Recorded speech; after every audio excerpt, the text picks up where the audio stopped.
കരുതലിന്റെ സ്നേഹസ്പർശം AKG memorial cooperative hospital, Kannur. അന്യസംസ്ഥാനങ്ങളിൽ നിന്നും പന്നികളെ ഇറക്കുമതി ചെയ്യുന്നതിനാൽ ആഫ്രിക്കൻ പന്നിപ്പനി പടർന്നു പിടിക്കുന്നത് വ്യാപകമായിരിക്കുകയാണെന്നും സർക്കാർ ഉത്തരവ് ലംഘിച്ചെത്തുന്ന പന്നികളെയും കയറ്റിവരുന്ന വാഹനങ്ങൾ നാളെ മുതൽ റോഡിൽ തടയുമെന്നും പിഗ് ഫാമേഴ്സ് അസോസിയേഷൻ ഭാരവാഹികൾ അറിയിച്ചു.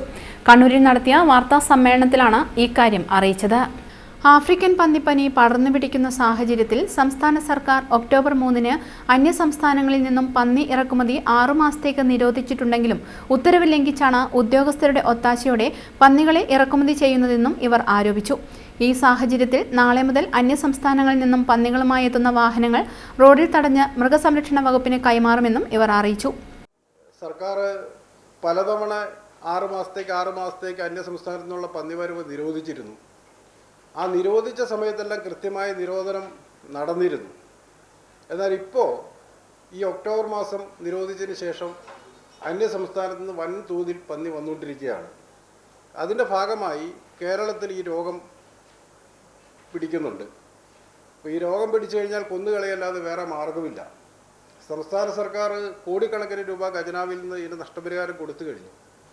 പക്ഷേ ഇപ്പോൾ നിരോധനം ലംഘിച്ചുകൊണ്ട് വന്നുകൊണ്ടിരിക്കുകയാണ്. ഉദ്യോഗസ്ഥന്മാർ ഈ വിഷയം ഗൗരവമായി പലരും എടുക്കുന്നില്ല എന്നുള്ളതാണ് വിഷയം. ഞങ്ങൾ റോഡിലിറങ്ങി ഇത് തടഞ്ഞു. 5 വണ്ടികൾ ഞങ്ങൾ തടഞ്ഞ് സർക്കാരിനെ ഏൽപ്പിച്ചു. സർക്കാർ മൃഗസംരക്ഷണ വകുപ്പിനെ ഏൽപ്പിച്ചു. മൃഗസംരക്ഷണ വകുപ്പ് അത് MBAനെ ഏൽപ്പിച്ചു.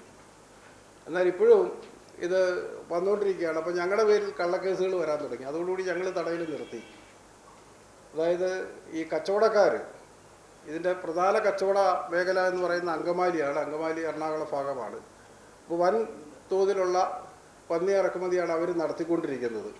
അപ്പോൾ ഇന്നത്തെ സാഹചര്യത്തിൽ ഞങ്ങൾ വീണ്ടും നാളെ മുതൽ പന്നി റോഡിലിറക്കി തടയാൻ പോവുകയാണ്, അന്യസംസ്ഥാനത്തു നിന്നുള്ള പന്നി വരവ്. TM Joshi, secretary Vinoy John, ഭാരവാഹികളായ ജോസ് മാത്യു, T രാഘവൻ എന്നിവരും വാർത്താ സമ്മേളനത്തിൽ പങ്കെടുത്തു. News bureau, Kannur. Madhurag gold and diamonds, Madhurag building, Kannur road, Chakkarakal.